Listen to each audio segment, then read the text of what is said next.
Mariin araaraa hanga ji'a kana dhumaatitti wanni haarayni waan irra gahame hin dhagahama jedhamee eeggamaa ture ammas dheereffameetti jira. Mariin araaraa kun maalirra gahe? Akkasuma ibsaa Izeemaan paartiin Gimboo Sabaattiin duraanii Izeemaan baase. Ibsi Izeemaa kan waan hedduu nama hubachiisuudha.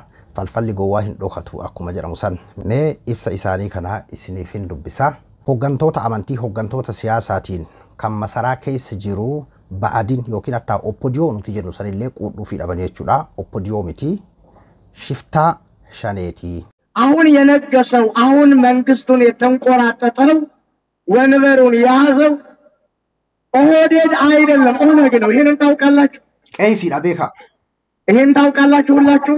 አናብዱዳ አብዱ ሞባይል አብራይ በገረዴቢዳን ገረ ቻናል ከያሩ ተልሲን እንጅራ Mariin araaraa Taanzaaniyaatti deemaatiin jiru dheereffameetti jira. Duraan haga dhumabaatii kanaatitti haga tokko wanni haarayniin dhagahama jedhameeti eeggamaatti ture.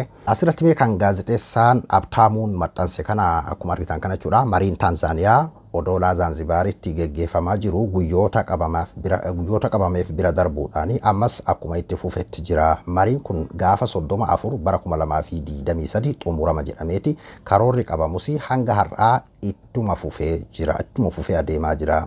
Hanga roobii boruututti itti baha isaa ni barra. Karoorri jedhu jiraatus carraan itti fufee dheerachuus akka jiru odeeffanne. Odeeffannooleen biroo hanga qaama dhimmi ilaallatuu fi dhaabicharraa hanga kennamanitti wanti jiru kanuma. Wanni jiru kanuma jechuudha. Wanni haarayni ammallee irra deebiidhaan kan isin jechuu barbaadu namoota yaada isaanii fakkeenyaaf kan gara wabootis kan gara mootummaatis waan adda addaatti kan isaan odeessaa jiran sooshaal miidiyaa kanarratti jechuudha.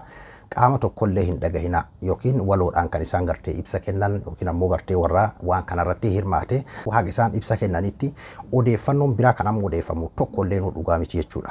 Irra deddeebiidhaan kaawwanuma yaadachiisaa jirra. Wanni kun lubbuudha Oromoodhaaf. Oromoon lubbuudhaaf eeggata. Dhimma jiraachuu fi jiraachuu dhabaati Oromoodhaaf. Wanni kun waan araarama paartii siyaasaa qofa osoo hin taane waan dhimma hawaasni nagahaan jiraatuuti jechuudha.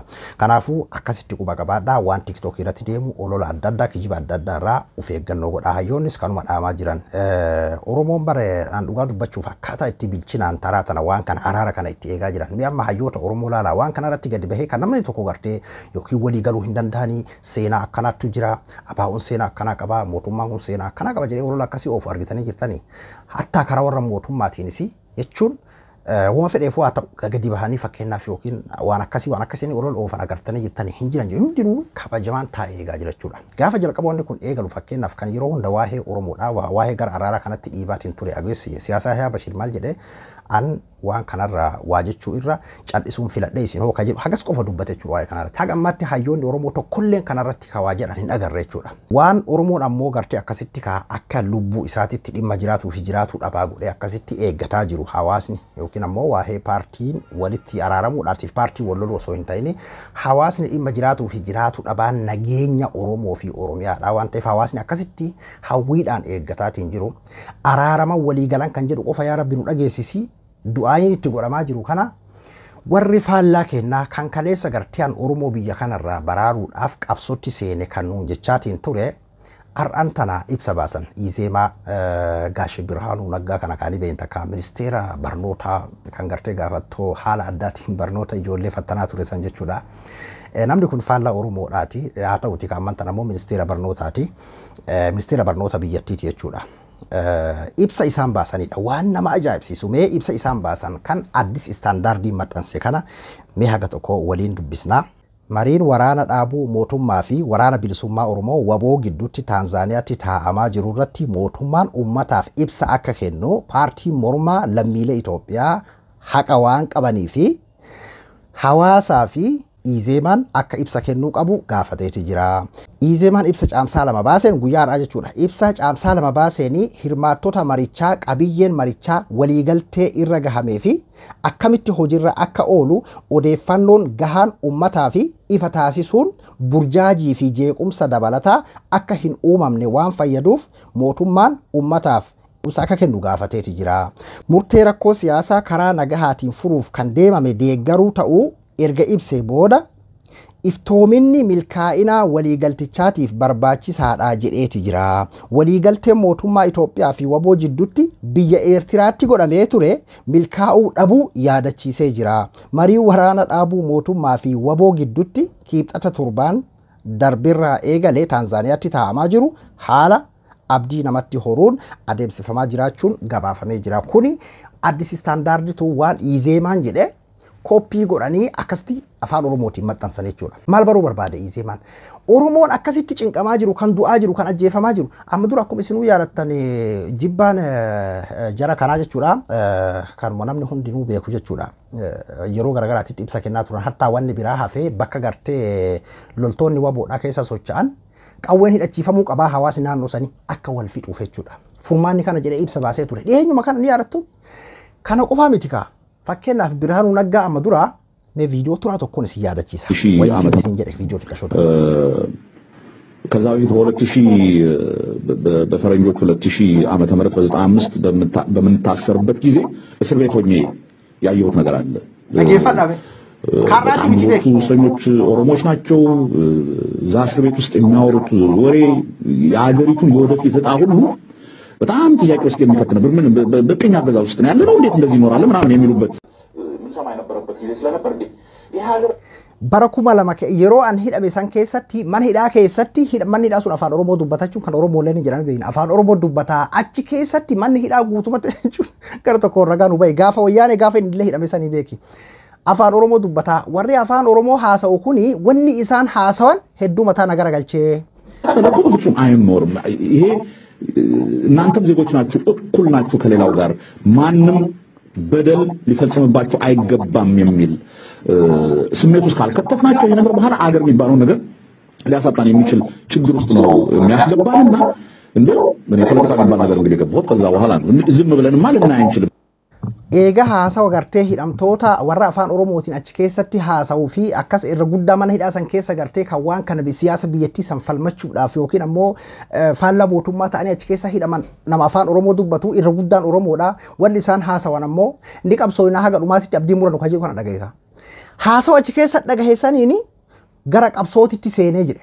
Qabsomaahuu kaniin eegale jechuun paartii Gimboot Sabaatti hundeessee kan inni gara qabsootti seene jechuun wal yaadachiisuma viidiyoo kana isinii fide jechuudha. Har'aan tan ammoo mariin araaraa kan gartee hulaa cufatamee iccitiidhaan haasawamaa jiru ibsa nuuf godhamuu qabaa hin dhagahuudhaaf jarjare. Maal dhagahuu barbaade laata Gaashee Biraanuu? Maal dhagahuu barbaade? Fatanaa miti kun maali? Waa'ee barnootaatii miti. Maaltu isaan ga'e kun? Maaltu jechuun maaltu isa naqean? Hayyee akka paartiititti illee yoo ta'e kun dhimma Oromoo fi Oromiyaa keessaatii maaltu isa ilaa maaltu isa naqe? mootummaa fi waboodha kan waliin mari'ataa jiru warra afaan tokko dubbatu warri waliin mari'ataatiin jiru akka Itoophiyaatti yoo si galche haga Itoophiyaadhaan ibsi kennamutti ibsi gartee akka biyyaatitti kennamu maaliif eeggachuu dadhabe maaliif cinqamee jidduu kanatti gaafate nu hundaafuu ifaa jechuudha. Akka gartee amma dura Eertiratti waliin taa'aniitiin mariidhaaf taa'ame itti milkaa'amuu dadhabellee yaadachiisee amma ammoo ibsi iftoominaan akka ummataaf kennamu akka jeequmsi uumamu maaltu jeequmsi uumamu uummanni Oromoo obsaan eeggataatiin jira haga gartee wanti kun godhamu. Haga wanni kun xumuramu obsaan eeggataatiin jiraachuudha. Hagana takka ormi hagana takka cinqateeti jira. Araarri obboleeyyan lameen jidduutti taa'amu kan waboo fi warra biyya bulchaa jiru jidduutti taa'amu hagana takka isaan rakkise. Oromoon nagaa argadhaadhaaf jarri walitti dhukaasuu dhiisanii nageenni naaf bu'aa jechuudhaaf abdiidhaan eeggataa jira. Ormi ammoo maaluma ta'a laata walii galanii ka jedhu akkasitti hollannaadhaan eegaa jira jechuudha. Kabira ammoo hiriira kaleessa godhame irratti waan nama ajaa'ibsiisu yeroo hedduu fakkeenyaaf warra kanaa akkaataa hooggantoonni isaanii itti deeman dhiheenya kana barra hoogganaa hin qabanii yookiin ammoo jechuun naannoo Amaaraa kana hoogganaa hin qaban kan jiru hatta hayyuun kennallee Heenok Gabbisaallee dubbatee ture. Hoogganaa osoo hin tahin waan hoogganaa warraa jiru akka kiyyatti osoo hawaasni ka godhu taate biyyi sun qaata yoona wal barbadeesse dhugaa dubbachuuf mee waan qeessin isaanii jedhu. እሺ እንግዲህ እንኳን ርዕሰ ሊቃናት dhageeffadha. እጅግ በጣም ጥሩ ቋንቋ ተናግረዋል። እኔ አማራ የአማራ ደምም ስላለብኝ ደግሞም ቄስም ስለሆንኩኝ የሚሞተው ወገኔም ስለሆነ ልጮህለት ይገባል ብዬ ስለማስብ ነው። አንድ ነገር ላስታውሳችሁ ምናልባት ሁላችሁ የዛሬ 10 ዓመትና 15 ዓመት ኦነግ የነገሰ እንደሆነ አማራን እንደሚበላ ሁላችንም እናውቅ ነበር። እግዚአብሔር ምስክር ነው። አሁን የነገሰው አሁን መንግስቱን የተንቆራጠጠው ወንበሩን ያዘው ኦህዴድ አይደለም ኦነግ ነው። ይሄንን ታውቃላችሁ?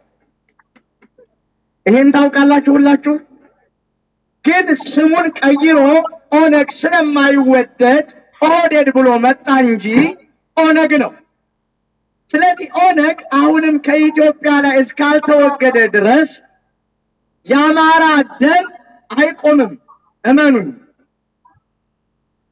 አሁን ሰሞኑን እየተካሄደ ያለብን በኢትዮጵያ አይደለም በአማራው ላይ ብቻ የታወጀበት የደም መፍሰስ ሊቆም ይገባል ባይ ነኝ በራሴ። አሁን ትናንትናው የትናንት ወዲያው የተሰራው ደባ እነ ጀግኖች የተወገዱት በማንም ሴራ አይደለም፣ በኦነግ ሴራ ነው። እኔ አንድ ግለሰብ አልጠራም። አንድ ግለሰብ አቅም አይለው የለው ተባብረው ነው እየገደሉን ያሉት፣ እየፈጁን ያሉት እየተባብረው ነው።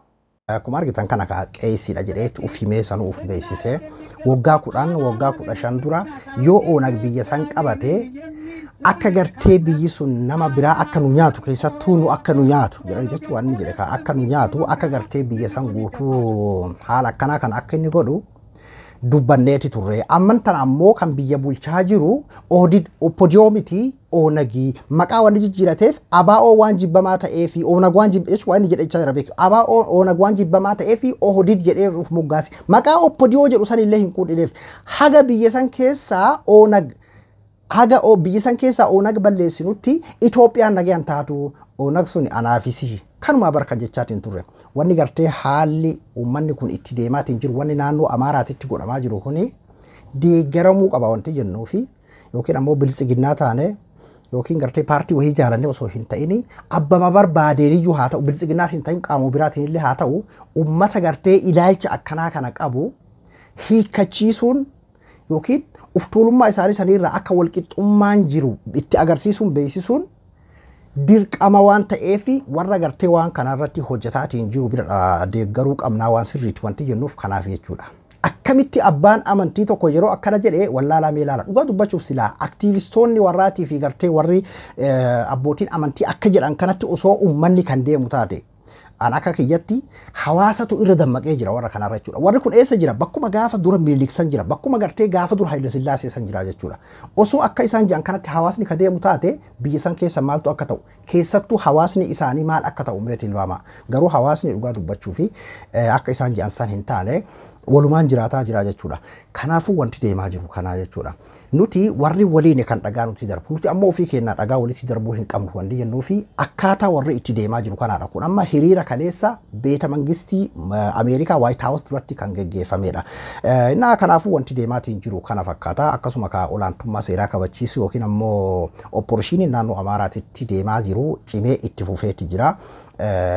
Ibsa Izeemaan kenne kanaaf akkasuma waa'ee hiriira kanarraa waa hubattan jedheeti yaada. Nuti ammoo obsaan haga isaan gartee hulaa cufatanis banatanis hanga isaan ibsa kennanitti haga waan qabatamaa takka karaa dhugaatiin dhageennutti olola deemuuf gurra kennuu hin qabnu waa'ee marii araara irratti Taanzaaniyaa irratti isin jechuu barbaadeeti san obsaan eeggachuu qabna. An Abduu Moobaayil Appiraay hanga qophii biraatti waliin deebinutti nagayaan naa tura.